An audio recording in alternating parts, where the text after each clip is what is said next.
Well, now joining us here on A's Cast Live. Yes, he's a big shot now with Baseball America down in Arizona, but Bay Area fans, Northern California fans, Jesús Cano grew up in Pittsburgh, California, grew up an athletics fan, and he joins us here after a huge trade deadline and, of course, two big trades by the Athletics yesterday. Jesús, it's great to have you on the program. How are you? Townie, thanks so much, man. I'm surviving this Phoenix heat right now. It's nice to be indoors, man. But I was locked in here all day with the trade deadline and woke up bright and early to the massive Mason Miller trade, man. So that is a big talking point. But I'm excited to be here, man. Thanks so much for having me. So you grew up an A's fan, so you know all about A's Cast and what I've been doing with the A's for years. Exactly. Yeah. No, grew up going to games, through a school, the Home Run Readers program. Instantly draw a hook because I'm an East Bay kid. And yeah, grew up to plenty of games at the Coliseum, not just baseball, but, Raider games, Mexico soccer games. So I would say a lot of my foundation and who I am as a person is because I spent so much time at the Coliseum, man. Well, it is an honor to have you on the program. And I was watching you guys. I watched the replay of it yesterday, Baseball America, right after the trade. And then J.J. Cooper got all four of you in boxes. And I was watching. And,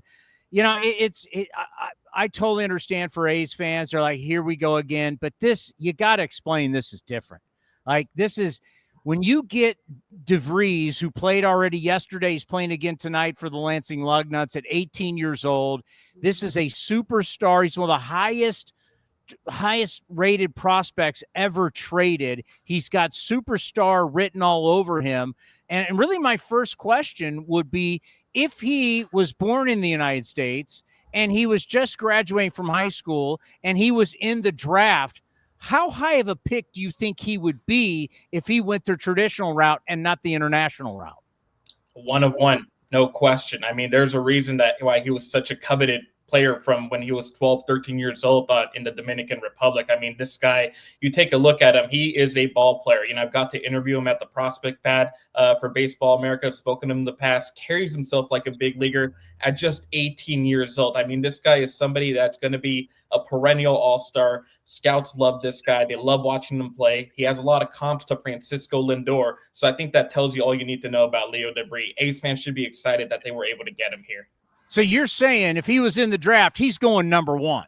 Yes, absolutely. Yeah, he's going number 1. I mean, the talent is there, has a great swing, great contact hitter, developing into power. I mean, this guy's a superstar. He dresses like a superstar. He looks like a superstar, and he plays like a superstar. It didn't take that long for A's fans to find that out last night when he recorded that hit with the Lansing Lugnuts.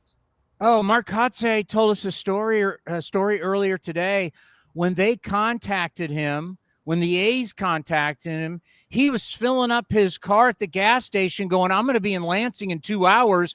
Make sure the manager puts me in the lineup. The minute he got traded, he's like, I'm going to Lansing. I want to play now. I want to show you what I got. A lot of guys would have wanted to maybe take a day or so. He wanted to be in the lineup that day. It kind of tells you what this 18-year-old is all about. And that shows true commitment because he grew up a Padres fan. He grew up watching, makes you feel old, but he grew up watching Fernando Tatis. He grew up watching Manny Machado. So playing for the Padres was his dream. And for him to instantly be like, I'm in the car, I'm ready to go. Let's go out, let's play some ball. I think that shows the maturity, but it also shows the commitment for him for being like, you know what, it doesn't matter where I'm at. I'm going to go out there. I'm going to go out there and compete. And like I mentioned earlier, right away, we were able to see that.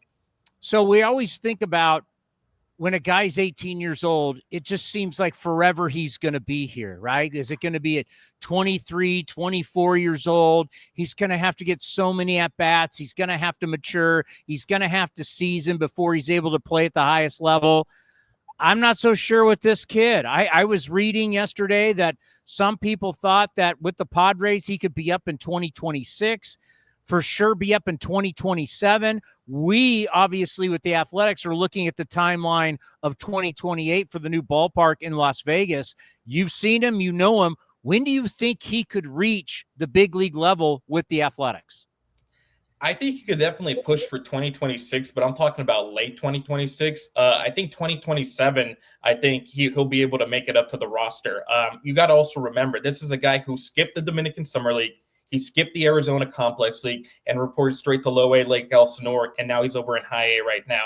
I mean, at 18 years old, we can go back, remember what we were doing at 18 years old. It certainly wasn't playing high A baseball, right? So he's already faced high level. I think the only thing that maybe comes into play when you're looking at a player is that he's the youngest one. It's kind of maybe a little bit hard to evaluate guys that are that young in high A, but with the way he plays, it's easy to see that he's a superstar, that he's got all these tools, the makings, the defense, the hitting, the contact. And I know we don't grade this, but he also has the aura of a bona fide superstar too. So I think as early as 2026 is a possibility. I think 2027 for sure, but I think he's, very developed, and, it's going to be interesting to see how A's PD is able to work him to be able to become an even better player too.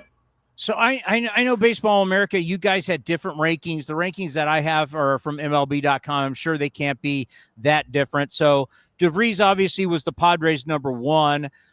MLB.com had Braden Nett as number three. Let's talk about him as the third prospect for the Padres. What do you know about Braden Nett, what the A's are getting there? So Braden Nett, first of all, he is a true discovery story for the Padres scouting, right? He's a guy who was pitching at St. Charles Junior College, went undrafted, and then played in the MLB Draft League, where coincidentally one of the Padres scout happened to be there, and were able to sign him. And then he's able to build himself from this guy that nobody absolutely knew about to being our number 7 prospect at Baseball America in the Padres system. And then you look at his 2025 stats. 86 strikeouts and 74.1 innings. His fastball has high octane stuff, reaches up to 98 miles per hour. And he has a 5-pitch mix, which includes a cutter, a slider, which is primary off speeds, and then a curveball and a changeup that he uses as arsenal. He has a high ceiling with time and refinement and a potential impact arm. He was pitching in Double-A, I believe, this past season. But I think he's in a position right now where, especially with the A's have been developing pitchers as of late, a couple of guys, standing out like Gay Jump, Luis Morales, just to name a few.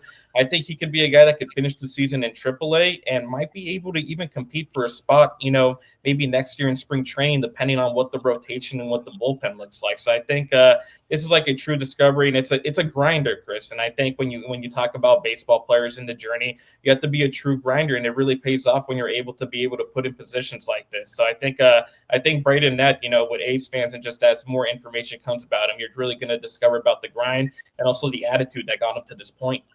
Yeah, he was in Double-A. Now, Nunez is going to – I'll ask about him last. He's going to be here tonight here with the Athletics. So that's Braden Nett. So Henry Baez, MLB.com had him number 13 for the Padres. Where did you guys have him? We had him at number 22. Okay. Yeah, we had him at number 22. Signed in 2019 for $125,000. And the interesting thing about him is originally when he was signed, his velocity on his fastball was in mid-80s. Now it sits between 93 and 95, which is a massive, massive upgrade. And he's been able to do really good, has above average command and has a lot of improvement. The off-speed arsenal is really good, 77 to 79 mile per hour curve. It gets a little bit slurry sometimes, but it has really good chase and miss potential, but it's going to need a little bit more power. And we're starting to see that a little bit more as he continues to play on too. So he also increased his sinker usage a bit, and I think it's a better fit for his mix too. So he's just adding a lot more stuff. Also pitched in Double-A, not sure what he'll report with the A's, but also an arm that isn't too far away from seeing the return on investment here with this trade. Yeah, they were both at Double-A, so we'll see where the Athletics are going to put them. We'll talk to David Force about that in just a little bit. Eduardanel, I hope I'm saying that correctly, Eduardanel Nunez is going to be here tonight with the Athletics. MLB.com had him number 17. Where'd you guys have him? We had him at number 14, so pretty close range. Okay. Yeah. What are we going to see tonight here at the ballpark in West Sacramento? We're going to see gas. If he gets the opportunity to get in, we're talking about a power arm with a fastball that sits between 97, 99 and has touched 100 in the past. In fact, was watching some video of him before I hopped on this call with you because he pitched at 102 miles per hour once in a recorded game. So he obviously, the arms right there is a really good bullpen piece, but he also has a couple other pitches to offer too. A slider that sits in the upper 80s that's starting to become his put away pitch, and he also incorporates a mid 80s curveball once in a while too. But I mean, the biggest thing with him is the most important thing with a pitcher, right? He throws fast and he's able to hit strikes. And I think he's as he's able to develop a little bit more in his career, I think he's a guy that could become a high leverage relief potential with a lot of swing and miss stuff. And what do we know? Miguel Andujar is going to Cincinnati. In return, the Athletics get right-handed pitcher Kenya Huggins. What do we know about Kenya? Well, Kenya was also a JUCO guy similar to Nett, and he's a guy that kind of also grinded through. He was drafted by the Reds in the 4th round in 2022, but went through Tommy John surgery in June of 2023, returned in late 2024. Prior to this year, he was pitching out a single low A Dayton down there before being promoted to high A. The thing with him, too, is he's strong, athletic, 6'3", righty with a solid 3-pitch mix. Has a fastball that sits at 94 miles per hour, can touch 97, a slider that's at 89, 91 miles per hour, and most impressively is a changeup, that comes with that sits at 87, 91, but has a 33% miss rate in 2025. So I think the bigger thing with him too was when he was first drafted, he was struggling a little bit with command. Post-surgery, though, he was able to throw a lot more consistent strikes. So we've seen a lot of development there on that side.